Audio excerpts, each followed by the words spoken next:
Hi எல்லாரும் எப்படி இருக்கீங்க? நான் நல்லா இருக்கேங்க. இன்றைக்கி நம்ம 2 இடத்துக்கு போறோங்க. ஒன்று வந்து ஆஸ்திரேலியாவிலே இருக்கக்கூடிய ஒரு மிகப்பெரிய கோயிலான சிவா விஷ்ணு டெம்பிள். ஸோ அந்த கோயிலுக்கு போகிறோம். அது மட்டும் இல்லாமல் அந்த கோயிலை பற்றி இருக்கக்கூடிய எல்லா இன்ஃபர்மேஷனும் நான் இந்த வீடியோவில் சொல்ல போகிறேன். நிறைய பேரோட பெரிய கொஸ்டின், பெரிய டவுட் என்னென்னா காஸ்ட் ஆஃப் லிவிங். ஆமாங்க, நீங்கள் ரெண்ட்டுக்கு இருக்கிறீங்க அப்படின்னா உங்களுடைய சேலரியில் ஒரு பெரிய அமௌண்ட் வந்து ரெண்ட்டுக்கே செலவாயிடும்.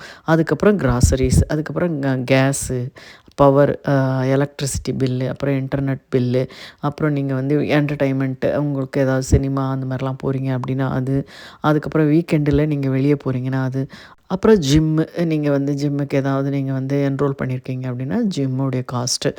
இந்த மாதிரி வந்து உங்களுக்கு வந்து சேலரி எப்படி இருந்தாலும் உங்களுக்கு இதெல்லாம் மேனேஜ் பண்ணுற மாதிரி இருக்கும்.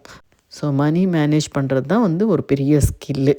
அப்புறம் சேஃப்டி அண்ட் கிளென்லினஸ் அப்படின்னு எடுத்துக்கிட்டிங்கன்னா very safe for women even at night.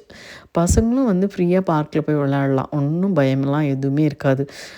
ஒரு வழியாக கேரம்டம்ஸ் வந்து சேர்ந்தாச்சுங்க. ஸோ இங்கே தான் இருக்குது அந்த கோயில். நம்ம வந்து இப்போ கோயிலுடைய ஹிஸ்ட்ரியை பார்ப்போம்.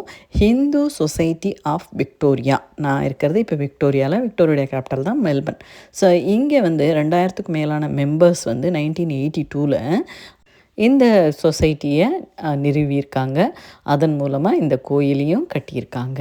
ஸோ கோயிலில் வந்து ஆயிரக்கணக்கான பக்தர்கள் வந்து எல்லா நாளும் வராங்க. நிறைய பூஜைகள் விசேஷங்களில் கலந்துக்கிறாங்க அப்படின்ற ரெக்கார்டு இருக்குது. இது மட்டும் இல்லாத கோயிலில் வந்து பூஜைகள் மட்டும் நடத்தாமல் கல்ச்சுரல் சென்டர்னு ஒன்று இருக்குது. அதில் வந்து என்னெல்லாம் இருக்குது அப்படின்னா, it has a library, a heritage museum, and educational facility, venues for residential seminars, cultural displays and community functions and a large industrial kitchen and dining hall. இது எல்லாமே வந்து அந்த கல்ச்சுரல் சென்டரில் இருக்குது. ஸோ ஒரு நல்ல நீங்கள் சாப்பாடு சாப்பிட்ணும் அப்படின்னு நினச்சிங்கன்னா கோயிலில் நீங்கள் போய் நீங்கள் கொஞ்சம் ஏர்லியராகவே கரெக்டான டைமில் போயிட்டீங்க அப்படின்னா நிறைய விதவிதமான பிரேக்ஃபாஸ்ட் ஐட்டம்ஸுங்க. அதையும் நான் இப்போ இந்த வீடியோவில் நான் சொல்கிறேன். அதுக்கப்புறம் வந்து வீக்கெண்டில் நல்ல லஞ்ச் தாலி அதுவும் இருக்குது. இந்த ஹிந்து சொசைட்டி ஆஃப் விக்டோரியா அப்படின்ற அந்த லைப்ரரியோடைய நோக்கம் என்ன அப்படின்னா, நம்ம which promotes Hindu culture and philosophy. So அதுக்காக அவங்க வந்து புக்ஸ் எல்லாம் வந்து ஹிந்துயிசம் பற்றின புக்ஸ் எல்லாம் வந்து அங்கே வச்சுருக்காங்க. சிடிஸ், டிவிடிஸ் எல்லாமே அவைலபிள். ஸோ வரவங்க வந்து அதை வாங்கி பயன்பெறணும், அப்படியே வந்து நம்ம ஹிந்துயிசம் பற்றி தெரிஞ்சுக்கணும் அப்படின்றது தான் அந்த லைப்ரரியோடைய நோக்கம்.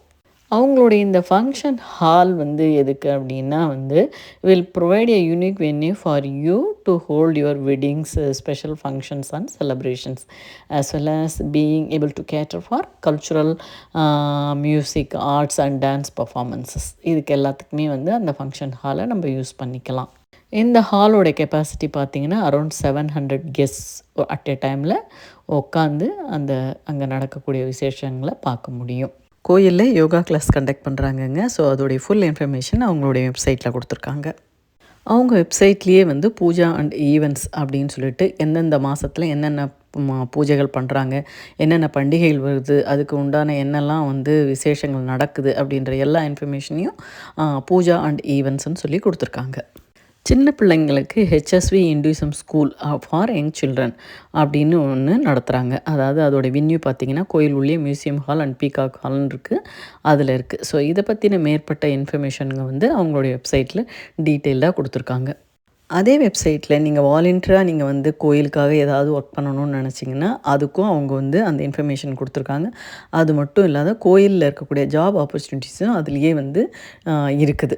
லைக் டெம்பிள் மேனேஜர், அதுக்கப்புறம் குக்கு, அந்த மாதிரி எதெல்லாம் தேவைப்படுதோ அப்பப்போ அந்த வேலைங்களுக்கு உண்டான என்னென்னலாம் வந்து இன்ஃபர்மேஷன் வேணுமோ அதையும் சேர்த்து அதிலே கொடுத்துருக்காங்க. கோயிலுடைய அட்ரஸ்ஸு, ஃபோன் நம்பர் எல்லாமே நான் வந்து வீடியோடைய டிஸ்கிரிப்ஷனில் கொடுத்துட்றேன். அவங்களோட வெப்சைட்டையும் கொடுத்துட்றேன். ஸோ உங்களுக்கு மேற்கொண்டு வேறு ஏதாவது இன்ஃபர்மேஷன் பார்க்கணும் அப்படின்னா நீங்கள் அதில் கிளிக் பண்ணி பாருங்கள். இது மட்டும் இல்லாத கோயில் உள்ளேயே வந்து நிறைய மயில் இருந்தது. ஸோ நாங்கள் போயிருந்த அன்றைக்கி லேசாக மழையும் பெஞ்சுது. நீங்கள் வீடியோவில் வரும்போதே பார்த்துருக்கலாம். நாங்கள் வந்து எங்களுடைய காரோடைய வைப்பர் போட்டு தான் வந்தோம். ஸோ அந்த மாதிரி மெலிசாக சின்ன தூரல் தான் இருந்தது. அதனால் சாமி கும்பிட்டுட்டு நாங்கள் வெளியே வந்தப்போ கோயிலோடைய அந்த மயில்கள் வந்து டான்ஸ் ஆடிக்கிட்டு இருந்தது. சரி ஓகேன்ட்டு அதையும் நான் வீடியோ எடுத்திருக்கேன். கோயிலுக்குள்ளே வந்து நம்ம வீடியோ எடுக்கிறதுக்கு அனுமதி கிடையாதுங்க. ஏதோ ஒரு சிலர் எடுத்தாங்க. நான் சும்மா ஒரு 1, 2 நான் அப்படியே வந்து என்னை மட்டுமே வந்து நான் எடுத்துக்கிட்டேன். அதுக்கு மேலே வந்து உள்ளே அதாவது கோயிலுக்குள்ளே என்டர் ஆனதுக்கப்புறம் நம்ம வந்து வீடியோவே எடுக்கக்கூடாது. பெரிய பார்க்கிங் ஏரியா இருக்குது. ஸோ ஒரே நேரத்தில் எத்தனை கார் வந்தாலும் பார்க் பண்ணலாம். அந்த அளவுக்கு ஒரு பெரிய பார்க்கிங் ஏரியா இருக்குது. கிட்ஸ் ப்ளே ஏரியா இருக்குது. கோயிலில் நீங்கள் சாமி கும்பிட்டதுக்கப்புறம் உங்கள் குழந்தைங்கள நல்லா விளையாட விடுறதுக்கு நல்லா வந்து ஒரு ஃபெசிலிட்டி இருக்குது. ஸோ இப்போ நம்ம முக்கியமாக பார்க்க போகிறது வந்து கோயிலில் வந்து அந்த கெஃபே இருக்குது இல்லைங்களா, அவங்களுடைய மெனு பார்த்திங்கன்னா தோசையே ஒரு 10 விதமான தோசை வச்சுருக்காங்க. ஸோ சொல்லணுன்னா plain dosa, masala dosa, ghee roast masala, onion dosa, cheese dosa, set தோசான்னு சொல்லிட்டு 10 தோசை. அப்புறம் ஊத்தாப்பம், பூரி, குருமா, இட்லி வடை, அப்புறம் வந்து பொடி இட்லி, அப்புறம் சாம்பார் வடை, தஹி வடை, அப்புறம் சப்பாத்தி குருமா, பரோட்டா குருமா, வெஜ் பிரியாணி அப்படி எல்லாமே வச்சுருக்காங்க. இது மட்டும் இல்லாமல் வந்து ஸ்வீட்ஸ் அண்ட் சேவரீஸும் இருக்குது. நீங்கள் வந்து ஸ்நாக்ஸ் மாதிரி சாப்பிட்ணும் அப்படின்னா சமோசா, கச்சோரி, அப்புறம் பூந்தி லட்டு, குலாப் ஜாமுன்னு, மிக்சரு, மசாலா டீ, லஸ்ஸி, குல்ஃபி அந்த மாதிரி எல்லாமே இருக்குது. அங்கே கரெக்டான டைமுக்கு போயிட்டோம் அப்படின்னு சொன்னால் நல்ல கூட்டமாக இருந்ததுன்னு நாங்கள் போய் எட்டி பார்த்துட்டு அப்புறம் வெளியே வந்துட்டோம். ஸோ நாங்கள் தனியாக வெளியே வந்து ரெஸ்டாரண்ட்டில் தான் சாப்பிட்டோம். அந்த அளவுக்கு நல்லா வந்து ரொம்ப ஆத்தென்டிக்காக ஃப்ளேவர்டாக செம்மையாக இருந்தது அவங்க வச்சுருக்க அந்த சாப்பாடு. ஸோ இப்போ வெளியே வந்த உடனே